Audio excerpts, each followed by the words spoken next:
sometimes we hear about those screenwriters that claim not to outline. And we think, well, Charlie Kaufman says he doesn't outline. Woody Allen says he doesn't outline.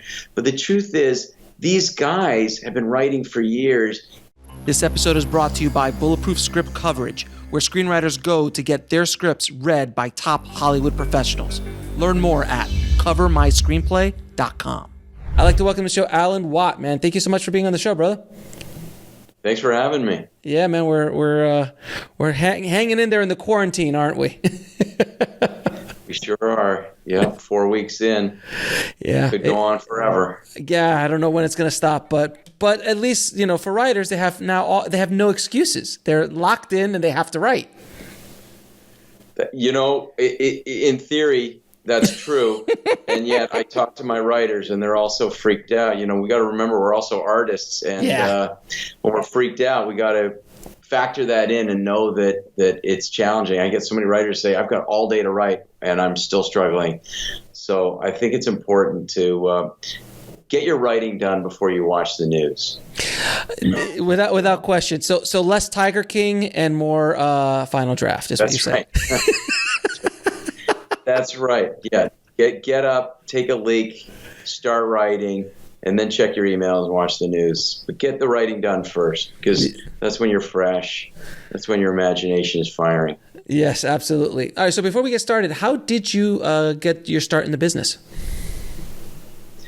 Well, I started as a stand-up comic in Canada, and I did comedy for a long time, and I moved to New York, and then some managers brought me out to Los Angeles many years ago, and then so stand-up was going well, and then I wrote a novel, and it got auctioned for a ridiculous amount of money, and I didn't have to go on the road anymore. So I just focused. I'd always been writing screenplays, but that's when I really focused more on novels and screenplays. And then I started when I wasn't going on the road anymore. I started LA Writers Lab about 19 years ago. Oh wow! So it's been around for a minute.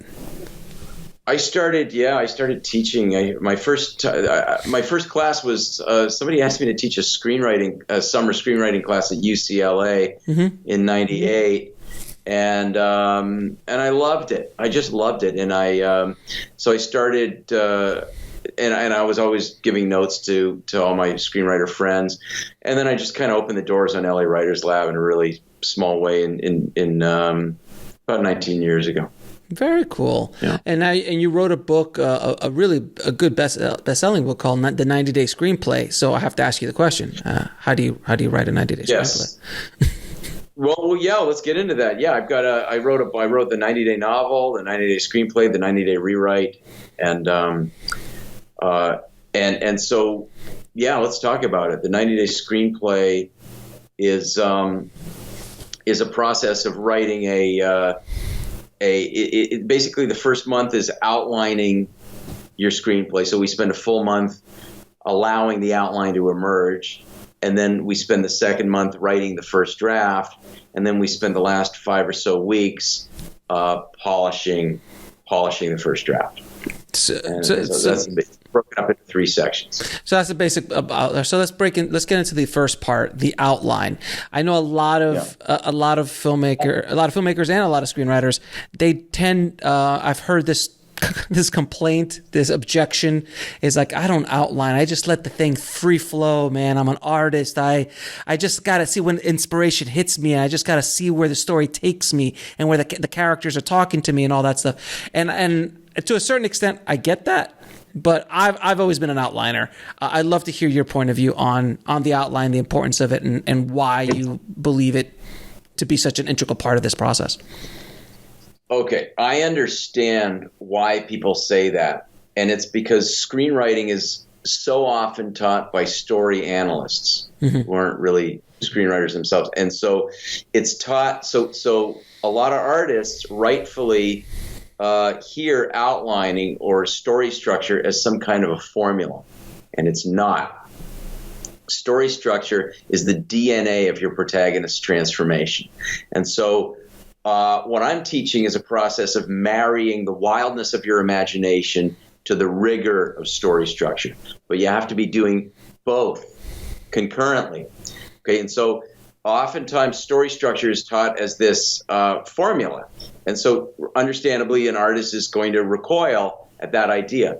But there's a process of outlining that allows the wildness of your imagination to run free. So you're not outlining isn't figure. It's not a left brain process. You're not figuring out your story like it's a math problem. Mm-hmm. That's not outlining. I don't know what that is, but that's a guaranteed way to get stuck.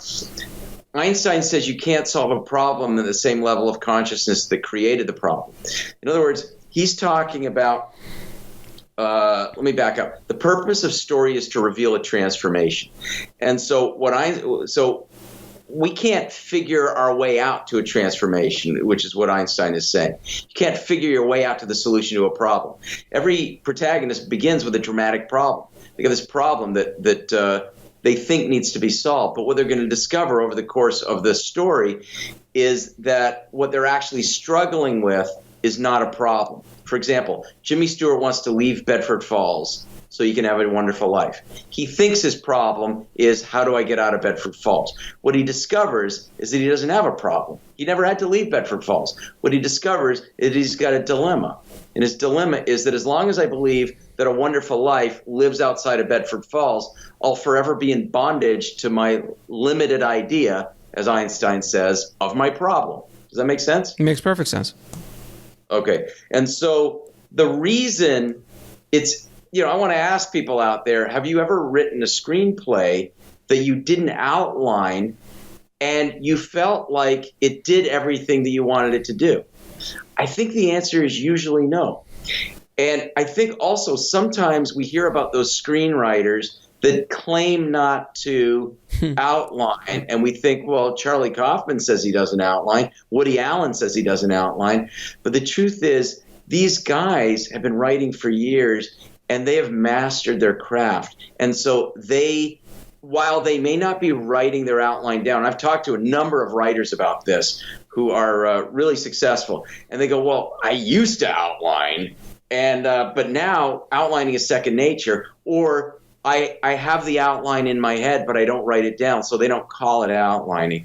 But I think it's a real misnomer to suggest, especially to novice screenwriters, that not outlining is going to give you a really satisfying story where the whole becomes greater than the sum of its parts. It's just not going to happen. But what's also not going to happen is if you go to some screenwriting class where you're being taught by a story analyst who's teaching you some kind of formula and you're expected to adapt to their formula, that's not going to work either. And so what you've got to do is you've got to find a process of marrying the wildness of your imagination to the rigorous story structure, and that's what I'm teaching in the 90-day screenplay. Is it so? It's the equivalence of me going, I'm going to go build a house, but I don't want a blueprint right now. I'm just going to start throwing up walls, and I can only see the 4 walls that I've put up right now, but I don't see it as a whole of the house that I'm trying to build. But if I had that blueprint, the architectural blueprints, I'm like, okay, I could put this house here, and I can decorate those walls however I want. I can put the window wherever I want. I can put the door wherever I want. But you still need to know where it's all going and how it's all going to work together to form the final house. That make sense? Well, here's the problem with that analogy. The problem with that analogy is it suggests that a screenplay is a house, but it's not. A screenplay, the character, the protagonist, and the house are inextricably linked. So character is structure. And that's why people hear that house analogy. I've heard it before. And they go, but so I don't know how to build the house. You're not supposed to know how to build the house. Einstein, again, says you can't solve the problem at the same level of consciousness of the creator of the problem. So let me explain a little bit about what I'm teaching. Is that all these books on story structure talk about the dramatic problem. But the truth is that your protagonist doesn't have a problem. They have a dilemma. And there's a difference. Problems are solved. They're intellectual. Okay, they're intellectual. You can't solve the problem at the same level of consciousness that created it. Dilemmas are resolved through a shift in perception. What your protagonist has is a dilemma, not a problem. Jimmy Stewart in It's a Wonderful Life has a dilemma. The dilemma is there are two ingredients to a dilemma: a powerful desire, I want to leave Bedford Falls, and a false belief. Leaving Bedford Falls is what will give me a wonderful life. Okay, two ingredients to a dilemma: powerful desire and a false belief. When you understand, when you connect to your protagonist's dilemma, you're connecting to the source of your story. Okay, what we really care about in your story is your theme. The plot is the vehicle that carries the theme. Okay, and so your theme is explored through this dilemma. I always say, you've got a story when what your protagonist wants is impossible to achieve based on their current approach or their current identity. Okay, Jimmy Stewart has to die to his old identity in order to be reborn. Okay, in other words, you can't have a transformation without there first being a surrender, a dark night of the soul at the end of the second act. So okay. All right. So then, you're talking about, you just said acts. There's a lot of miscommunication about what an actual story, the 3-act structure, the 5-act structure, the 7-act structure. There's so many different kind of structures. Can you discuss some? I mean, obviously we all know the 3-act structure is like the one that is. But can you talk a little bit about those? Because I know that's confusing to a lot of people. Yes. Okay. Well, when I hear 5-act structure, I'm hearing like a 1-hour TV, and they break it up into a teaser, typically in 4 acts, or a teaser in 5 acts. But those acts are they've been designed in order to have television commercials. So those aren't story acts. Those are just acts that were created by studio executives so that they could sell advertising space. The 3-act structure is for feature films, and it's for a story. And I the big thing you hear now, you hear some of these writers who sort of want to be progressive, and they talk about how this 3-act structure is sort of dead, or that the 3-act structure is only one kind of structure. Mm-hmm. However, and my radar has been up on this for years. They never tell you the other structures. They never tell you.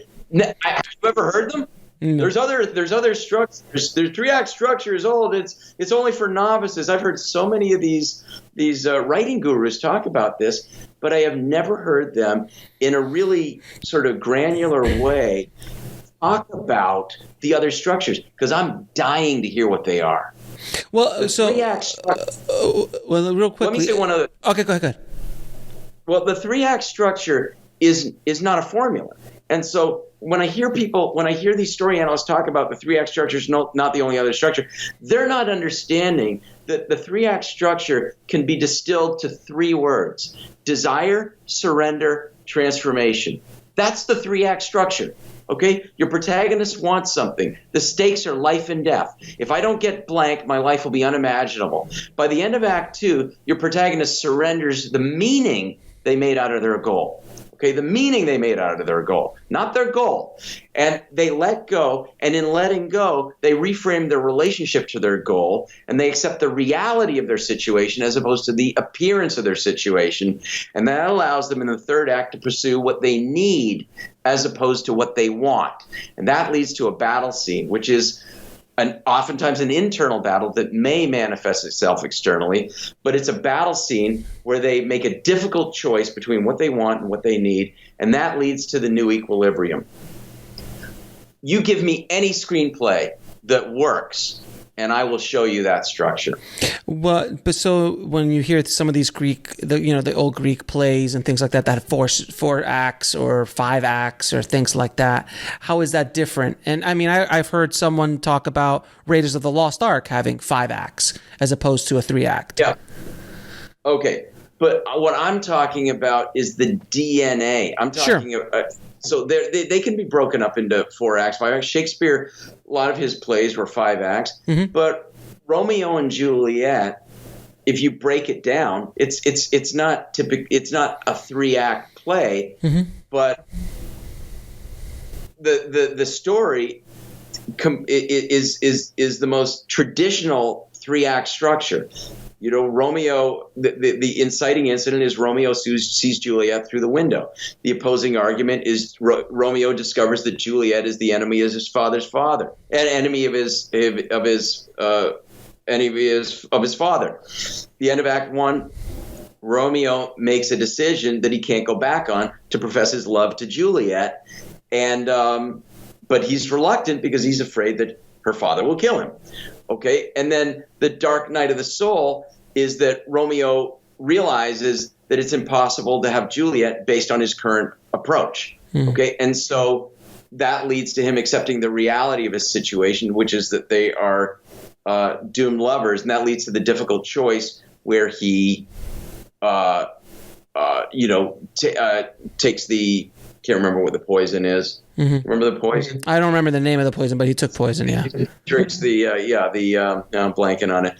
But he makes the difficult choice. I want to be with my love for eternity, and so he kills himself. I mean, spoiler alert. I mean, come on.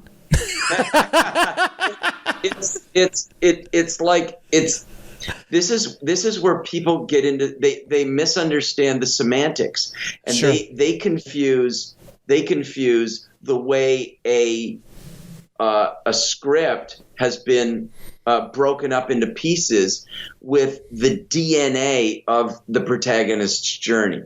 So you can easily break up any screenplay into 4 parts because Act 2 is typically twice as long as Act 1 and Act 3. You can call your screenplay 4 acts. It's not going to change a word of your screenplay to call it 4 acts. You can break it up into 5 acts if you want. Got it. It's semantics. At the end of the day, it's still 3 points. If one doesn't master story structure, and it's 3-act structure, if you don't master that, if you don't, then you're really going to struggle with writing a compelling screenplay. So let's talk a little bit about character, because a character is something that when we see a bad, it's like we don't know a good one till we see it, and we don't know a bad one till we see it.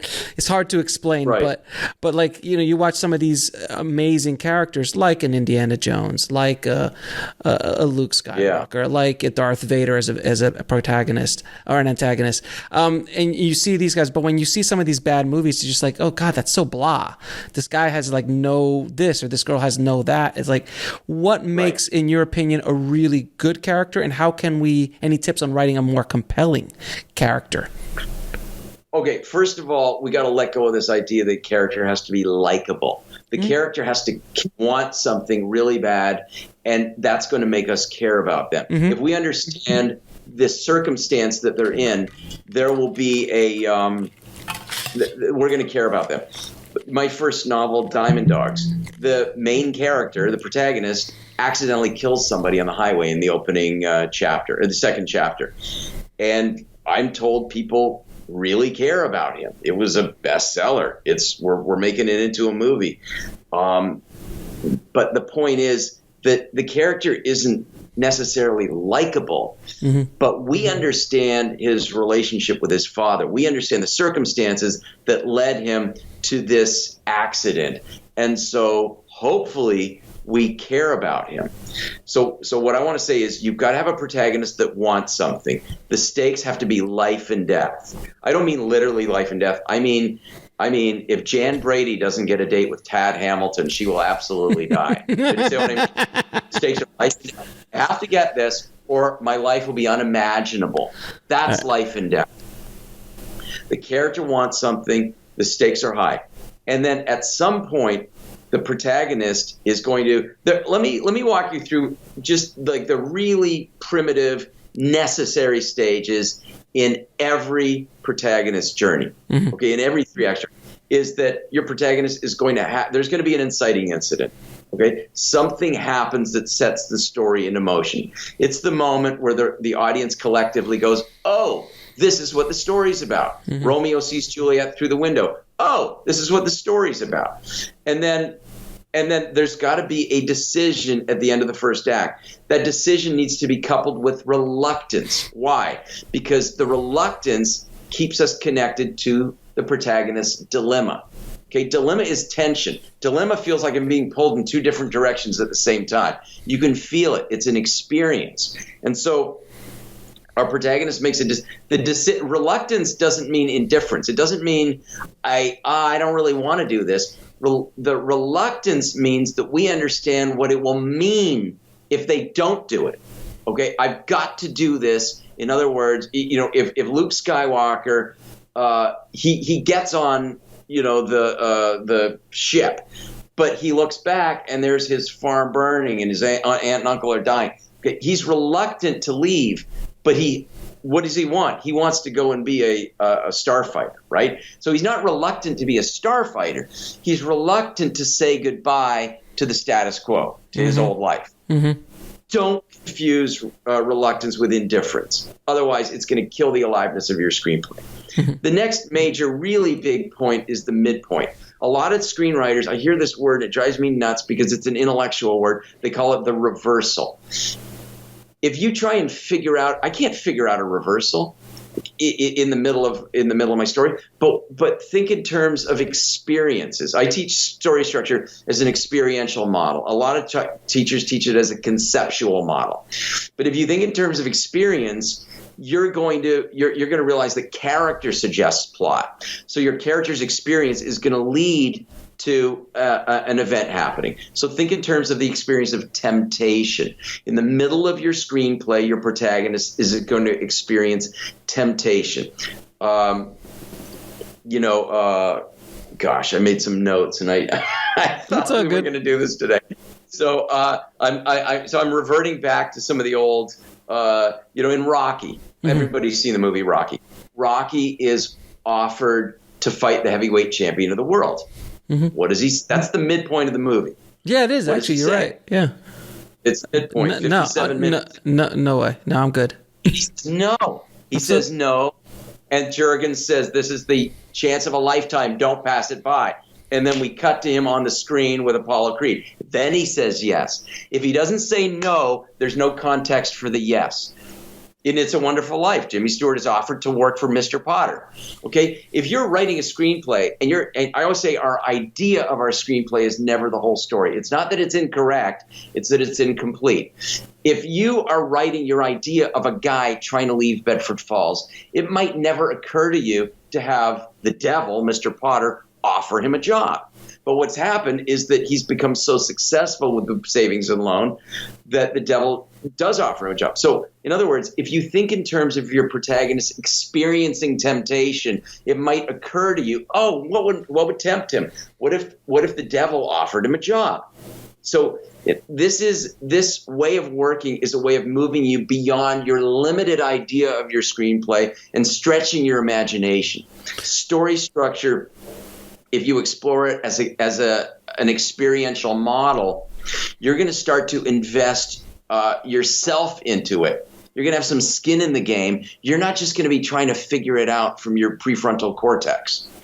So with protagonists, generally speaking, everything that you've said makes absolute sense. There's a transformation from the beginning to the end, but there's two characters that and one specific kind of story that doesn't kind of fit the transformation because the main character doesn't change, which is the detective story. The detective story, or like the original James Bond stories, where James Bond is absolutely no transformation whatsoever, but everybody around him transforms. And same thing for the detective story. How does that work with the detective story? Okay, good. I'm glad you brought that up. So in cautionary tales, for example, as in a cautionary tale, the transformation can be for the audience. So in other words, the purpose of story is to reveal a transformation. The transformation doesn't necessarily have to be for the hero. In a cautionary tale, it's not.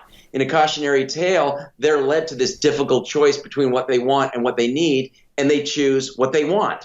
Okay, as Judas lays dying, he still sees the error of his ways. Okay, and so in think about I'm remembering, I don't know why, but Carlito's Way. It's like he dies at the as he's getting on the train, he's trying to get away, and he realizes it was too late. I got hung up with my ego, and so don't confuse transformation with a happy ending. It's not necessarily. Transformation is simply it's simply a shift in perception. It's seeing the situation in a new way. And so you think about Goodfellas. The transformation is when we realize that, oh, look, crime doesn't pay. The theme always comes full circle. So it doesn't mean that it's always happy ending. Yeah. So like if you look at like Sherlock Holmes, like Sir Arthur Conan Doyle's stories, I mean, they're so wonderfully written. And Sherlock is obviously one of the greatest characters ever developed or constructed. But Sherlock, from the beginning from any of his stories, he's Sherlock. He rarely ever does change. And specifically James Bond, those early Sean Connerys and Roger Moore, he was just the womanizing guy who does this. The only time they changed is when Daniel Craig showed up, and that's when I felt that they gave such depth to him, and then James Bond actually transformed, and that's what made Casino Royale such an amazing Bond film. But those early movies worked, and those early movies moved for what they were. So, what would you like? How would you say the transformation was in a Sherlock Holmes story or a James Bond story? So, and I haven't read Sherlock Holmes in years. What's his sidekick's name? Holmes. Sherlock Holmes. Sherlock Holmes and Watson. Okay, so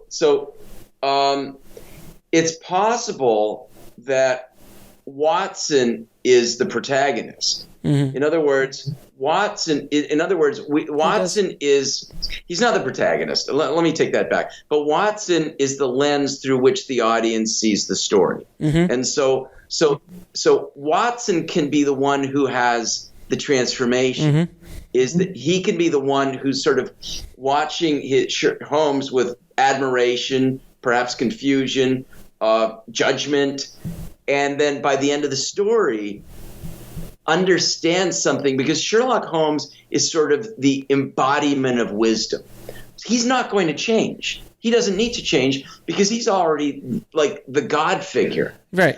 But what needs to change is that we need to change. We need to understand our impatience, our judgment, our leaping to assumptions. And that's the thing that gets changed. So Watson is the lens through which we become transformed. Excellent. That was a great explanation of that. I've never actually I've posed that question to many of my guests, and you're the first one to kind of really lay it out in a very distinct way. I'd never thought about Watson, because Watson does change. Watson's always the one he's the emotional one. He's the one that starts one way and ends another way. But Sherlock never. He's essentially the God. He's Zeus. He is Superman. He does not change. Doesn't change. In the the archetype of the the mischief, the comic, Loki? They don't change. No. I was thinking Loki mischief, but no, I know you said the comic. Yeah, I'm thinking the Trickster, the one Forrest Gump. Oh, got it. Forrest Gump doesn't change. He's already got the wisdom. What changes? We are transformed as a result of understanding his total acceptance of the world, his compassion, his love, his open heart. That's what we're aspiring to become. He's already there from the beginning. Yeah, Rain Man would be the same way. Dustin Hoffman absolutely doesn't change, but Tom Cruise does, and we as the audience look at it through Tom Cruise's eyes. Right, and Tom Cruise is the protagonist in that story. He's the one that typically the protagonist is one that has the biggest change. But that's why I'm wondering, and I haven't read Sherlock Holmes since I was like 14 years old. I haven't seen the Robert Downey movies.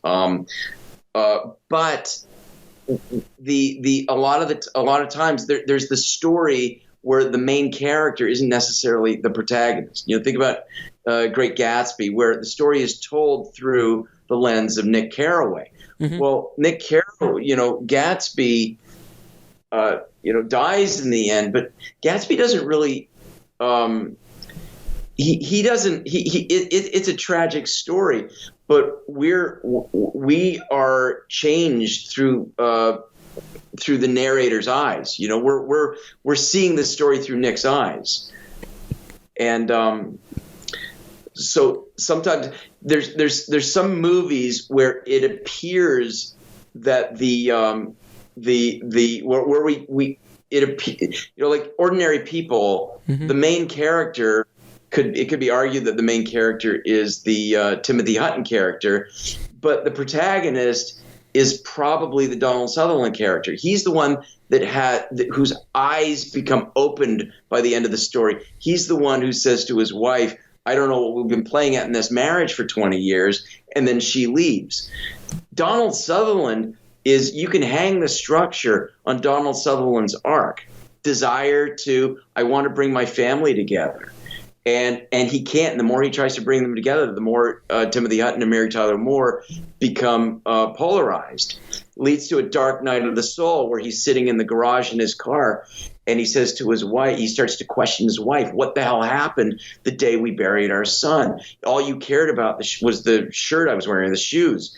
And what's the matter? And she freaks out on him, and the lights start to go on, and he starts to realize that what he's wanted is to have a happy family, but he's failed to consider that he's a member of the family. And so that's when he starts to realize that until I consider myself, I'm never going to have a happy family. I'm just going to be trying to control all the external forces.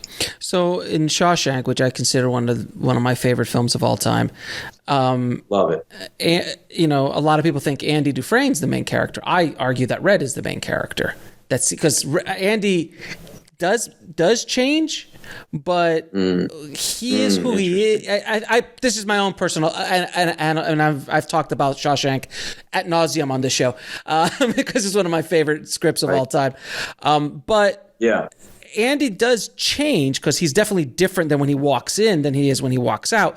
But I don't know why I feel that his essence stays the same throughout the piece. But Red is the one that has this, I feel, even a more dramatic change from his point of view. He was already there. He was a veteran when Andy walked in, and where he walks out at the end. Yeah. I don't know. I'd love to hear your opinion on that. Well, here's the thing: is I don't. It takes me a while to sort of thoughtfully break down a script and analyze it. So I don't like to give sort of quick off the cuff, and I haven't done that with Shawshank. And the way I work is it's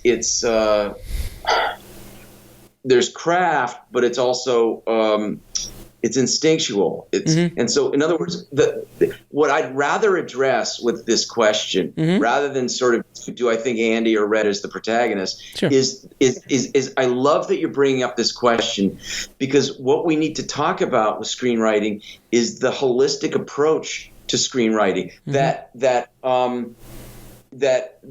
I love when we look at a script like that and go, you know what? It's possible that Red is. So let's break down this script and let's see if we can hang it on Red's arc. What is the inciting incident? Why is this day unlike any other? And I would submit that you might be right about that. That the day that Andy comes into the prison, we do have Red narrating it, and that is the day unlike any other. Okay, inciting incident.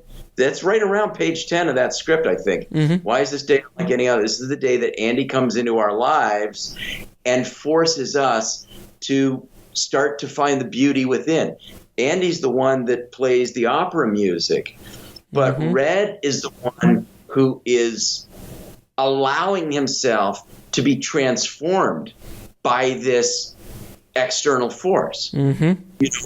you've got a great antagonist in that old man. Oh, the warden is so. No, the old man who the little guy who ends up getting out. Oh yeah, hanging himself. Yeah, I forgot it. Yeah, with the crow. I forgot his name. In other words, here's. I think personally, a more valuable conversation for your question is I want to talk about how all of the characters in your screenplay want the same thing at nature. Okay, they all want the same thing at nature. In other words, they all want freedom, right? And what does Andy want? They all want to be free. But notice how all the characters constellate around this dilemma. Okay, a dilemma is a powerful desire. I want to be free, freedom, and a false belief. And everybody's false belief is different. And that's what makes that. So think about all the characters in Shawshank as archetypes, okay, primal forces of this dramatic question. How can I be free?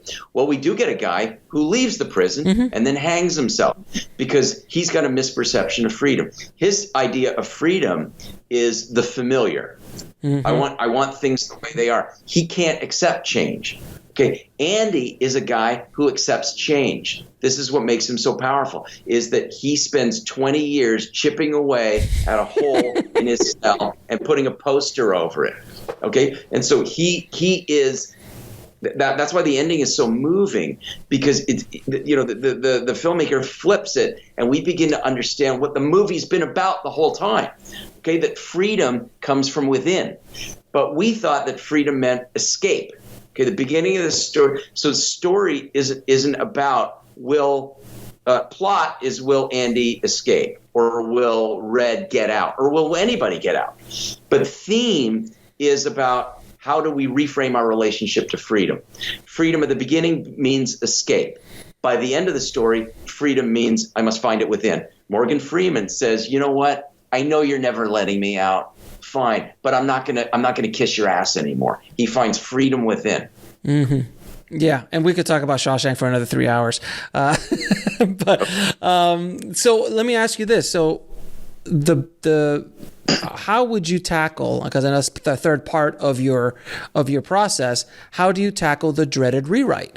Because the rewrite is something that really does, it's where a lot of writers, myself included, get stuck, because then you start nitpicking, you start losing scope, you start getting into the weeds, all this kind of stuff. And what's your process on the rewrite? How do you approach it?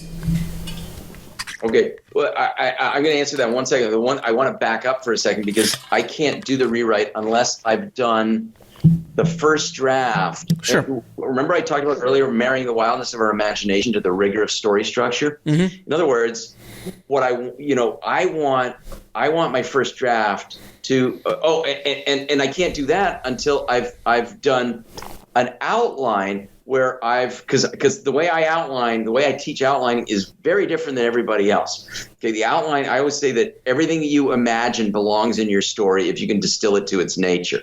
Okay, so I really encourage, we got to understand that human beings are contradictory creatures. We want adventure, but we also want security. We want love and connection, but we also want our individuality. And so what happens sometimes, I see this all the time, particularly with screenwriters, is that in wanting to be a good screenwriter, we start to employ logic, and logic kills the aliveness of your story. There's nothing logical about Jimmy Stewart considering taking a job with Mr. Potter. Okay, there's nothing logical about a guy who's wanted to be free his whole life. He gets out, and the first day he checks into a motel and hangs himself. Nothing logical about that. But there's something so true about it, and there's something primal about it. And so in the first month of the 90-day screenplay, I keep bringing writers back to the primal. What does your protagonist want? What do the characters want? What do they all want that is the same, that's primal? Okay, it's not intellectual, but I want to be free. I want connection. I want meaning. I want purpose. I want justice. I want revenge. It's primal. Okay, and so once you get that outline where you feel like there is a primal drive for your protagonist through the story, you write your first draft. and you write it really, really messy, and you surprise yourself with all the crazy places these characters seem to go that make no sense. Now you've got a raw document to work with in the rewrite. In the rewrite, the first thing we do is we do a new outline. Okay? And so the new outline, you ask yourself two questions. The first question is, have I said everything I set out to say? And this is where you do an inventory. You go, all right, there's actually scenes that feel like they're missing, or there's stuff that I felt like I pulled back. I want to just I just want to vomit this onto a random page. What is all the stuff that I said I'd say? Sometimes you've said it all. And the second question is, have I said it in the most effective way? That question leads you to do a new outline, but the new outline is not a regurgitation of your first draft. And that's where a lot of people think, oh, I've got to just tighten up the first draft. No, you need to be willing to pretend that the first draft doesn't exist. And you do a new outline, because now, once you've written a first draft, you understand your characters in a way you could never have understood them otherwise, because you've gotten them to the end of your screenplay. So you've got to get the first draft down fast.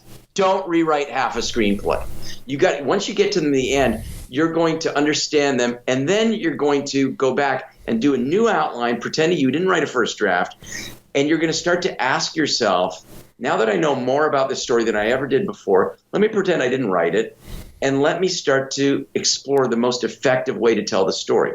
Let me look at, when I wrote the first draft, I thought I had 2 or 3 inciting incidents. Let me start to explore what might be the inciting incident. Oh, I'm starting to see that it's when Morgan Freeman sees Andy Dufresne come into the prison for the first time. Wow. I thought that Andy was my protagonist. It might actually be Red. Mm-hmm. I had no idea. But because I'm holding it loosely and pretending I didn't write the screenplay, I'm actually open to that, to considering that. And now my story starts to take on a new shape, because I'm not trying to make it conform to my idea of my first draft. That's brilliant. I love that approach. I really do love that approach. Thank you. On the rewrite. It's very, very cool.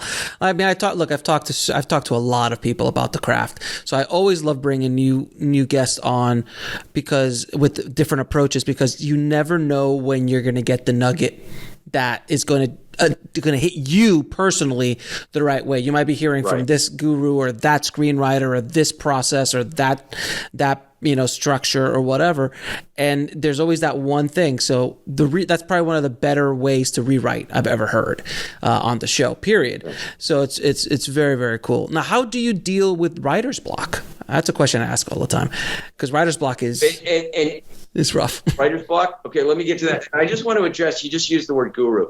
And some of my students want to call me their guru, it's really require. But no, I want to say something. I want to say something to the screenwriters out there, because you got a lot of screenwriters watching this. Is that I see this all the time, and it costs writers years of really great dedicated work. Is that you are your own guru, and that I see writers all the time.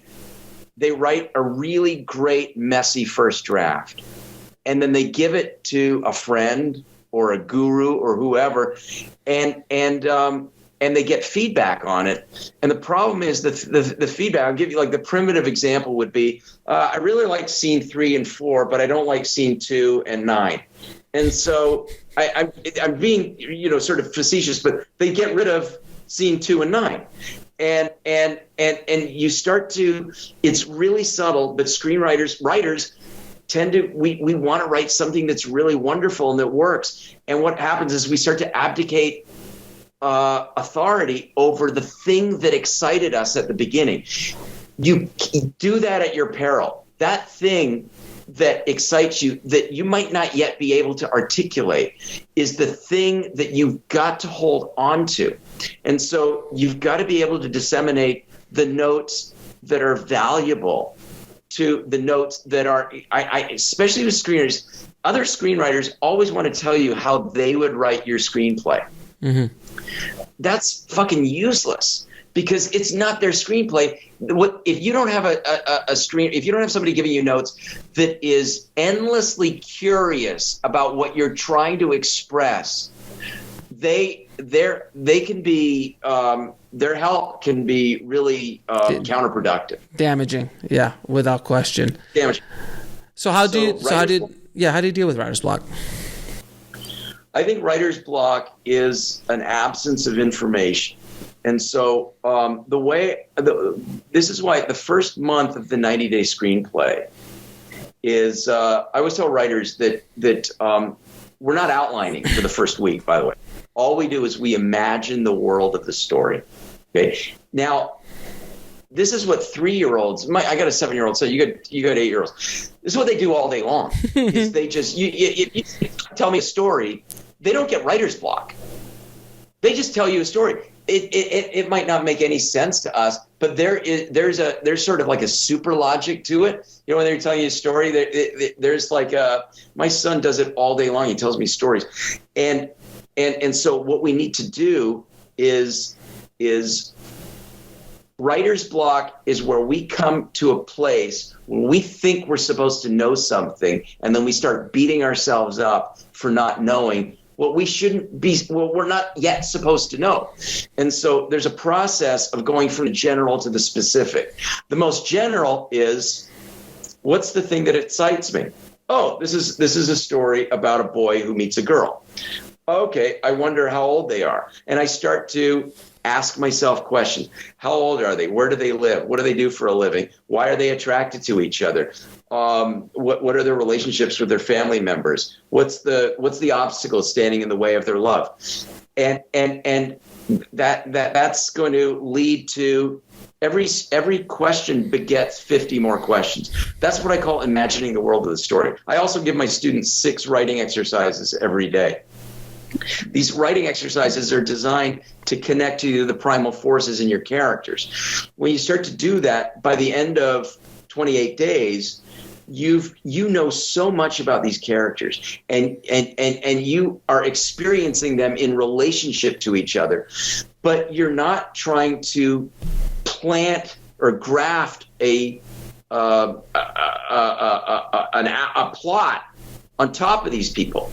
Character and plot are inextricably linked. A plot, it's not like a character lives inside of a plot. What makes screenplay so powerful is that nobody other than Andy Dufresne could have done what Andy did. His actions are the plot that happens is inextricably linked to who the character is. Right. Yeah. You can't. Yeah. Of course, you can't throw Indiana Jones in a James Bond movie. There you go. Which, by the way, I would watch that movie. It'd be very interesting to watch, and I would like to throw I'd love to throw James Bond in an Indiana Jones movie. That would be a very interesting movie. But generally speaking, Indy is the catalyst for the adventures he goes on, because you can't. It's time, it's place, it's who that character is. You can't write a Shawshank with Indiana Jones. Like, again, an interesting idea, but just not who the core of that character is. Make sense? Exactly. And I think that on some level there is, and I really think that it's a product of the way screenwriting is taught. It's so often taught by academics. And it's you can't, just because you can deconstruct a masterpiece doesn't mean, for your student, doesn't mean now the student ought to be able to write a masterpiece because they've seen that deconstruction. The deconstruction is valuable, but I think what's more valuable is understanding process. Because deconstructing somebody is going, here's the result, here's the thing that was created, but it doesn't explore the process that created it. Fair enough. Now I'm going to ask you a few quick questions I ask all of my guests, sir. What are 3 screenplays that every screenwriter should read? Oh, man. That's boy, oh boy, that's a great question. 3 that everybody should read? Yeah. And the list will change tomorrow, but for right now. Well, I want to just be a little bit. Here's the thing, too, is that what you want to do is if you write in a particular genre, you want to become a master of your genre. And so I just want to say that I don't want to be like the guru. You should read these 3 screenplays. But what I would say is that if you write romantic comedies, you might want to study When Harry Met Sally. Mm-hmm. If you write, dramas, you might want to, study Ordinary People or The Godfather or Cuckoo's Nest. So it's sort of like kind of the question you're asking me is sort of like, all right, I'm just going to tell you the 3 screenplays that I would recommend you read are Patty Chayefsky's Network. Mm-hmm. And then I would say that was original screenplay. I would say it's the same year, within a year or two, as Cuckoo's Nest, One Flew Over the Cuckoo's Nest, because that's a brilliant adaptation of a novel. And if you read that novel and you read that screenplay, you'll see you'll see that these are 2 completely different animals, and it's a great way of understanding how a screenwriter needs to think in order to tell a story visually. Mm-hmm. And then Tootsie, I would say Tootsie, because so good. I think Tootsie's a masterpiece. It's got like 5 subplots that are so brilliantly interwoven that, when I read that screenplay, my jaw drops. That I think it was Alvin Sargent that wrote that, and it's such a masterpiece. So I guess those would be my 3. I can't even remember what I said. Now, what advice would you give a screenwriter trying to break into the business today? Well, I would say that there's 2 businesses. There's Hollywood and then there's independent film. And so which business are we talking about? Let's do independent film, because Hollywood, it's interesting.